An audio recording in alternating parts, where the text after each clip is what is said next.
Il faut absolument en parler de l'autisme et hier soir, le Rotary Club de la Ciotat Serres s'est mobilisé pour faire part au grand public des découvertes sur l'autisme. Une salle comble avec un public attentif et conquis beaucoup de monde. Une présentation de très haut niveau offerte par l'émérite professeur Ben Harry, suivi d'échanges de qualité. En fait, je vais raconter une histoire, comment quelqu'un qui fait 40 années de recherche académique passe au privé et partant de son expérience et compréhension et développement du cerveau, il essaye de développer des traitements et il se concentre notamment sur l'autisme.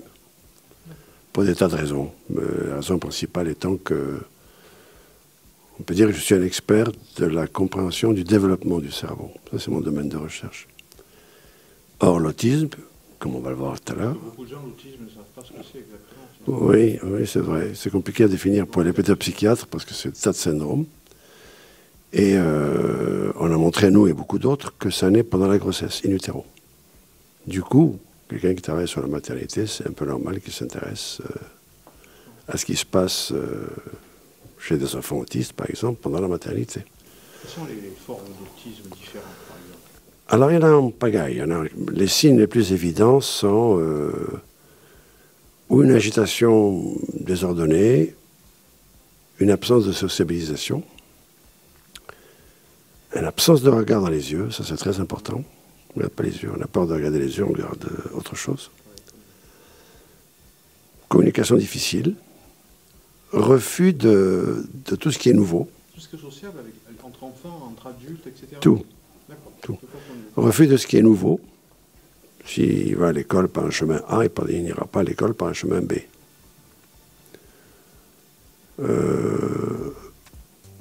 N'aime pas trop la foule. Agoraphobe. Oui et non. Enfin, il n'aime pas se trouver au milieu de beaucoup de personnes. Je dis il parce que c'est plus souvent des garçons que des filles, même si c'est discuté en ce moment. Quoi d'autre? Il n'aime pas parler devant la foule, une salle. Là, il n'aurait pas fait ce que je fais. Si j'étais autiste, je n'aurais pas fait ce que je vais faire. Par exemple, Elon Musk, c'est un genre d'autiste. Pardon? Parce que, par exemple, Elon Musk, c'est un genre d'autiste. Alors lui... Plutôt Asperger. Oui, alors, moi, je n'utilise jamais le mot Asperger.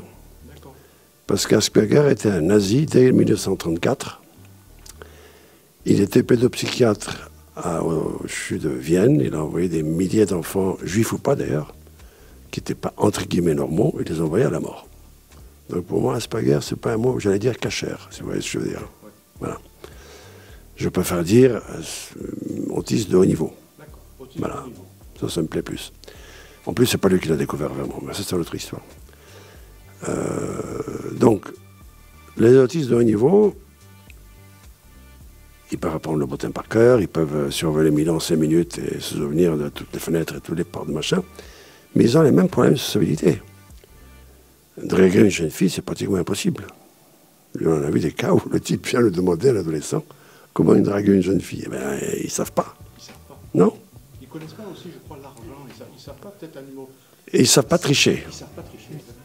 C'est pour ça, en parenthèse, que Wikipédia, que moi j'aime beaucoup, apparemment, il y a pas mal d'autistes qui travaillent là-dedans. Ils ne trichent pas, eux. Qu'est-ce que c'est, tiens, je vois écrit neurochlore. Alors, quand je suis parti à la retraite, vous savez qu'en France, la retraite, même si j'ai énormément fait de choses pour l'INSERM et compagnie, et je suis reconnu pour ça, malgré tout ça, à la retraite, vous pouvez garder un joli bureau, compter les mouches, et basta. Pas de grant, pas d'argent, pas de thésard, pas de financement, rien. C'est un peu Trump avant l'heure. Et moi, je sentais que ça ne m'allait pas du tout. Regarder compter les mouches, c'est pas mon truc. Donc, je suis passé au privé. Donc, j'ai commencé par créer une première start-up, ensuite une seconde start-up, ensuite une troisième start-up sur 3 sujets différents. Neurochlore est la principale. Elle agit sur le traitement de l'autisme. Cette compagnie-là. C'est du médicament? Oui, c'est un traitement qui a fait pas mal d'essais cliniques. Les 2 autres agissent, une sur machine learning, c'est-à-dire l'intelligence artificielle, beaucoup au service de la santé. Et la troisième sur un sujet dont je ne vais pas parler du tout aujourd'hui, parce que pourtant c'est passionnant, c'est important. J'ai commencé à travailler il y a 2 ans sur les tumeurs cérébrales, notamment les glioblastomes qui sont mortels très vite. On est en train de tester un médicament que j'ai proposé sur des patients. On fait pas mal de choses qui sont pas mal du tout. Il y a beaucoup de progrès. Non. Non, le taux de tumeurs cérébrales, on ne sait pas pourquoi, augmente, notamment de glioblastomes. Il y a de plus en plus de glioblastomes, on ne sait pas pourquoi. Et le traitement, il n'y a rien. On a mis des milliards et il n'y a rien qui marche. Et justement, j'aurais bien aimé en parler, mais je n'ai pas le temps. Donc je ne vais pas parler de ça aujourd'hui. Okay. Et vous êtes fondateur aussi de IBEN. Alors, IBEN, au départ, quand j'ai vendu ma licence sur laquelle je vais parler, et j'ai récupéré un peu de sous, j'ai créé un fonds à but non lucratif, IBEN, dont le but était de donner de l'argent à des associations de parents d'enfants autistes. Donc tout l'argent était... C'était mon fric, mais bon, voilà. On a donné pas mal d'argent à des... Parce que moi, je sais quand même la souffrance que c'est pour les parents, pas seulement pour les enfants. Oui, parce que c'est ce qu'on appelle les accompagnants. Voilà, et c'est très très dur. Certains enfants, on ne sait pas du tout ce qu'on raconte, c'est très dur. Et maintenant, IBEN est devenu autre chose, puisqu'on va construire un institut qui va s'appeler IBEN, à Lumini, qui lui sera privé, pour accueillir des startups qui travaillent dans le domaine de la santé, notamment, mais pas que, de l'intelligence artificielle, qui est un domaine dans lequel on avance pas mal. Il y a des tas de choses que je vais raconter ici qui, sans ça, n'auraient pas été vraiment possibles. Au service de la santé, au service de la prédiction et de la santé. Parce qu'en fait, le problème majeur de la santé, de la médecine en général, c'est la prédiction le plus tôt possible de l'émergence de la maladie. C'est vraiment la prédiction le gros problème. Le plus tôt vous identifiez une maladie, le plus facilement vous allez l'atténuer ou la résoudre. On dit que c'est un peu comme Alzheimer, il faut prévenir tout. 25-30 ans avant. Toutes les maladies que vous avez en tête, toutes, prenez tous les cancers que vous voulez. Le cancer du côlon, vous l'attrapez à temps, 95% sont guéris sans problème. Vous l'attrapez à temps, vous en mourrez. L'exemple, on peut le multiplier par 100, par 1000, par 10 000, par 100 000. C'est vraiment le problème de la prédiction. C'est-à-dire le plus tôt possible.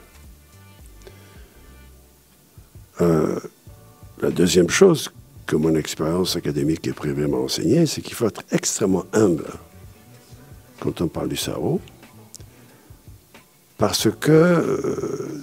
malgré les milliards qui sont dépensés, on n'a pas vraiment innové le traitement de la plupart des maladies neurologiques et psychiatriques, à l'exception du Parkinson et encore, un peu des épilepsies et pas complètement, parce que c'est compliqué, parce que le cerveau, c'est pas un foie, c'est pas un cœur, c'est une machine spéciale, dynamique, très dynamique, qui change tout le temps. Et ce dynamisme rend les traitements extrêmement difficiles. Et c'est pour ça que c'est compliqué à mettre au point. Voilà. Quel est votre titre? Alors, j'enseigne à l'école doctorale de l'Institut Pasteur, donc on peut dire que je suis professeur. J'ai un doctorat d'État de la Sorbonne, donc on peut dire que je suis docteur. Ezequiel Benary, c'est très bien. Merci. De rien. Espoir en tête, c'est une action qui existe depuis 2005, qui a pour but de récolter des fonds qui vont directement à la recherche fondamentale sur le cerveau. Voilà. Il y a des séances dans un grand nombre de salles en France, et je vais laisser mon collègue et copain Marc vous en parler plus précisément que moi, puisqu'il est le référent du club pour Espoir en tête. Voilà. Merci Brigitte. Donc effectivement, Espoir en tête est une action nationale des Rotary Club francophones qui a été créée il y a 20 ans. Donc nous fêtons les 20 ans d'Espoir en tête pour cette saison. Chaque année, nous proposons des films en avant-première. À l'occasion de ces avant-premières, donc nous collectons des fonds et nous reversons ces fonds à la Fédération de recherche sur le cerveau. Cette Fédération de recherche sur le cerveau dote ensuite des équipes de chercheurs. Donc depuis 20 ans, nous avons doté une centaine, pratiquement 100 équipes de chercheurs qui ont bénéficié de dotations pour financer du matériel de haute technologie. Donc nous finançons systématiquement ces matériels. Le professeur Benary, qui nous fait le plaisir d'être là ce soir, a été un des premiers lauréats et a bénéficié d'une des premières dotations Espoir en tête en 2005. Il en a bénéficié une nouvelle fois avec ses équipes en 2015 pour les 10 ans d'Espoir en tête. Et pour les 20 ans d'Espoir en tête, eh bien, il vient nous faire une conférence pour nous présenter ses travaux. Et nous serons heureux effectivement le 14 mars et le 16 mars prochain, le vendredi 14 mars à 20h30 et le dimanche 16 mars à 16h, de présenter un film en avant-première au cinéma L'Éden, qui nous accueille chaque année. On a le plaisir effectivement de présenter cette avant-première dans le plus ancien cinéma du monde. Et cette année, le film donc, que nous avons choisi s'intitule Des jours meilleurs.